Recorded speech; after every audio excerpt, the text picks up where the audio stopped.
Heyo, Hudson here with Planet 4 Gaming. I'm flying the Ki-100. It's a 3.7 battle rating Japanese fighter. And if you'll remember last video I uploaded on the Typhoon Mark 1B, I kinda implied that it's a bit OP, or at least close to it. I think I can definitively say I've found a plane that is more OP than the Typhoon. Though it's kind of in a different way. If you'll let me explain myself here. I think the Typhoon has a few quirks that make it a little bit difficult for the average player, or at least maybe a lower skilled player, to grasp. It's not a very conventional fighter, being heavier and having a poor roll rate and all of that, whereas the Ki-100 is a through-and-through fighter, very light and nimble.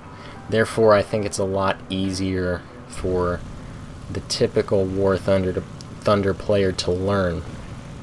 And because of that, I think it is definitely OP.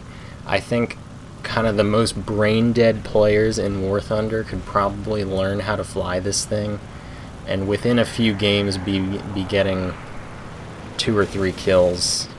Maybe not reliably, but easily, maybe. I don't know. Whereas the Typhoon, I think some of them might not ever learn how to do that. But a skilled player in the Typhoon can fuck shit up. And a skilled player in this thing can probably decimate an entire enemy team without much help from his teammates. And that I would say is the situation with this thing. It's at a battle rating of 3.7. and it could probably be bumped up to 4.3 or maybe even 4.7 and still be pretty good. The planes it typically sees are P-47s and P-51s, though it can see things as low as the P-39, for example, and early variants of the P-38. P-63 is another one you see a lot, and those planes can definitely give you a run for your money if they're being flown by a skilled pilot, but someone of equal or lesser skill is going to have a lot of difficulty facing the Ki-100. And that's simply because it has a lot of advantages that the typical Japanese plane does not. It's got a pretty good top speed, very good dive speed for a Japanese plane. Roll rate is above average, especially when you compare it to the Zeros. And turn time is slightly worse, but that's okay because the Japanese usually have the best turn fighters in the game. So you sacrifice turn time to get advantages elsewhere, and it's really a no-brainer as far as how the payoff works. It has clearly created a beast of a plane that is very hard to counter, since it excels in so many different areas. So enough talk, we're just going to get into a full game and I'll put that on display for you so you can see how it does. Okay, this first game is on Midway, and I've climbed to 5,000 meters. That's typically what I do in just about any plane, but it's good to have an altitude advantage in this one. P-51 in my sights, line him up. Long burst, but he goes down. That was an early model P-51, not a D model. This thing can handle either one, no problem. P-51Ds are not a major thing to worry about in this. I would say the P-51 is actually the better plane because of its high speed, with the small caliber weapons buff, machine gun buff in recent patches. The P-51 has become a bit more relevant than it used to be, and it does very good at high altitude, but the Ki-100 does as well. It is actually one of the few Japanese fighters that can excel at high altitude. Kind of what it was meant to do. It's designed as an interceptor, so that should be expected. And now we get to see how it does against another P-51. I believe this is still an early model, but we will see a D model. That one didn't really have much of a chance to evade. So a few misses here and there, but you have a lot of ammo to work with. Lots of cannon ammo, 500 rounds. You can't afford to miss every once in a while. And the cannons are not the best in the game. Kind of a trend among Japanese fighters is the 20 mils are lower than average velocity, but they do quite a bit of damage when they do connect, so it's not that big of an issue. And because the Japanese turn so well, you can lead shots on most things without any trouble. So this P-51 is evading very well. As I said, the Ki-100 is not an extremely good turn fighter, but it does hang with just about anything as long as you fly it right. P-51 makes a mistake. Obviously it was a 2v1, so he didn't have much of a chance, and we're able to bring him down without any real trouble, but taking it into the vertical was not the right move. I would say if he dove, he could have at least prolonged it a bit longer, gone to his carriers or gone to his teammates. But his team's already been cut apart, so not many options. So I'm looking at Mr. Curry Fury down there, also in a P-51. 2 zeros on him, but the P-51 is quite a bit faster, and zeros aren't really good at connecting with targets that are running away. So I'm just going to dive in, take the shot, perfect. That was pretty much the perfect lead. And it can be difficult to make shots at high speed, but the Ki-100 is very stable at high speeds, even in a dive, and it's not too difficult to line up shots like that. B-25 head-on, try to aim for the cabin, cockpit, whatever you want to call it, and knock out the pilot. So there's my 5th kill, making this an ace game. And there is one enemy plane left. He's also a B-25, and he's heading for B Island on Midway, which is where the airfield is, and it does have pretty thick air defense, so this is where it's going to get a little bit dangerous. Who would have thought the most dangerous part of the game for me is not from enemy fighters, but it is from the enemy airfield AAA. Wow, that never happens in War Thunder. Anyway, I'm at high speed, lining him up, line him up easily. He's going very slow, so not a difficult shot. As you can see, the cannons do their job. I think his wing got torn off.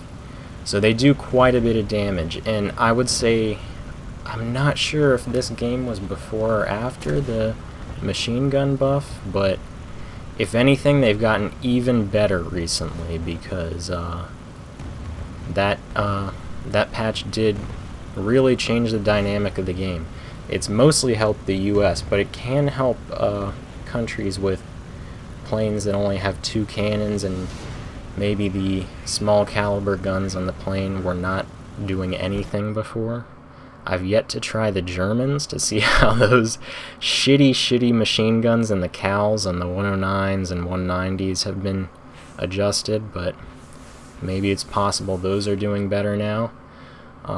But yeah, I definitely have noticed a difference in the Ki-100 in the games I've played since that patch, and I've also noticed it in the American planes I've played since that patch. So that is one important thing to note. We're going to go to our second game now, and this one is on Peleliu. Obviously a map where both teams have carriers and an air start, so that's going to change the dynamic as well. A-36, set him on fire. One of the issues, it seems, with the US fighters is they take advantage of their air start and climb to a high altitude, but some of these early US fighters don't perform particularly well at high altitude. Obviously the P-51D does, but the A-36 and the early model P-51s kind of struggle to keep up. They can't maintain a high speed, especially after a climb, where the Ki-100 does that very well. Acceleration on this plane is actually really good too. So it's not hard to gain the advantage in that way. After that, I kind of dove after the Corsair.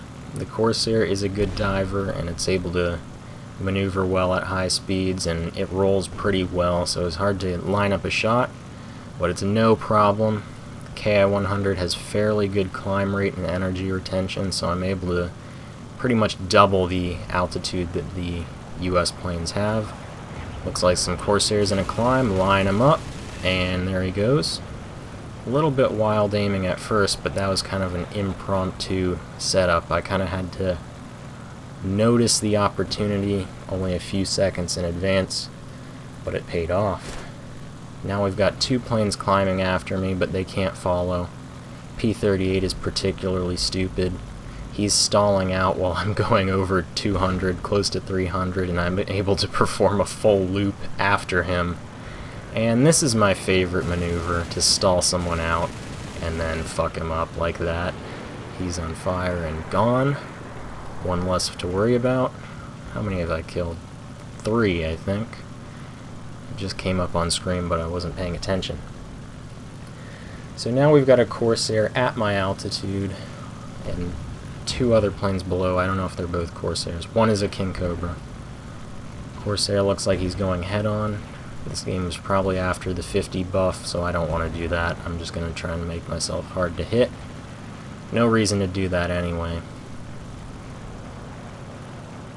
Okay, going to turn on him. I would say the Ki-100 has a slight turn advantage on the Corsair, but once again, it's not a huge thing that you'd want to rely on. You definitely want to use speed to your advantage as the first priority, and then only use your maneuverability as a backup, which it does a fine job at, but you might as well want to use your best attributes first. So that's what I do. Gonna try and extend the gap. That other Corsair got a dive in, so I'm gonna climb and see if I can slow him down a bit. Doesn't look like it's happening, so I'm gonna evade. Got a 0 in the area to back me up, so not in too much danger right now. Corsair does a weird turn there, really bad move. I get a hit, but most of it does not lead enough because of the low velocity cannons, and then eventually I do hit him. So that's my 4th kill. The other Corsair has used this time where I've been distracted to climb to a pretty good altitude, and it looks like he's coming back for another diving run. But once again, I haven't really lost much speed or energy, so I'm not in any danger, even though he's done a pretty good job of setting up his next attack run. So I'm going to turn towards him. He looks like he's diving away, but I'm pretty confident in my plane's ability to catch him. The Corsair is a very fast plane, but I don't think he had much altitude to dive from. And now he's just turning anyway, so that wasn't very smart. Now he's climbing into a near vertical climb. This guy is a literal genius. Just gonna zoom in. Nope, not going to actually. This is such an easy shot, I don't have to do that. So there he goes. That's another ace game for me in the clearly balanced and performing exactly as intended Ki-100. Not OP at all. Yeah, just a really well-balanced plane that no one could ever take advantage of. It's just so well-balanced. Are you getting a hint here of what I'm trying to say? Anyway, it's still very fun to fly. And I mean, it's not exactly an invincible killing machine. It's just the fact that it is a bit under-tiered, and it primarily faces US, which are not the smartest players in the game. So it's easy to see where this can be taken advantage of. And yeah, I remember when this plane was released, I was thinking, oh boy, another high tier 4 Japanese plane, because what do you know about the Ki-100 before War Thunder? It was one of the 3 Japanese planes that could take on US planes in an even fight. Obviously the other 2 are the N1K and the Ki-84. So when it was released as a tier 2, I think it is. It's a tier 2 plane at 3.7 battle rating. I'm like, how is it? What? That's barely above the A6M2. What did they do? Is this a really nerfed, like, not accurate flight model? And no, it seems to be a pretty accurate flight model. They just put it too low. And they haven't even changed it. The Ki-84 Co used to be very OP at, I believe, a 4.3 battle rating. Gaijin finally wised up after about 2 years and bumped it up higher. I think it's in the 5. It's a 5 point something now. But no, this thing's still sitting at 3.7, so if you're ever having a shitty day in War Thunder, I think I said the same thing in the Typhoon video, but if you're ever having a shitty day, just fly out in this thing. You'll probably get at least a few kills, even if you're not trying. I mean, part of getting a lot of kills is not necessarily having the most skill, but just being fortunate enough to have enemy planes right in front of you, or in a good spot to take them out. But this plane does have a tendency to have those situations set up for it, for whatever reason. And yeah, it's very OP. I've got a ridiculous KDR in this thing. I've got like 55 kills, and no, more than that. It's close to 60 kills and only like 20 deaths. I mean, I'm sure there's plenty of people that have insane KDRs in planes, but I don't play like the biggest professional out there, so when I have a KDR like that, it really means something. Usually I don't get 2 kills for every death, so yeah, this I would say it's OP. I'm just gonna have to put that on record. 2 ace games in one video. I don't think I've ever even done that. Yeah, and I think I've had more. I just hadn't been recording. So yeah, it's a good plane. I think it should be bumped up to at least 4.0, maybe 4.3. It does have a few issues, like I said. The cannons, you have to lead, but you know exactly where they're gonna go. It's just when you're doing deflection shots, they can be a little bit of a handful, not placing them properly. But if you're on an enemy's tail, the cannons are in the cows, so they're going to go straight ahead. You don't have to worry about convergence or anything like that. And it's pretty easy to line up some clean fucking shots. So that is the Ki-100. Hope you enjoyed this video. I don't know if I was very entertaining, but I hope I was. Hopefully the games were to your liking. And try to upload the next video a bit sooner. I have a lot of material recorded, so it shouldn't take too long. And it, I promise, will not be an OP plane this time. It's actually maybe kind of a more difficult plane to learn and fly. I definitely have had more difficulty with it, so hopefully that should be more interesting than this one. And until then, this has been Hudson with P4G. Thank you for watching, and get the fuck out of here.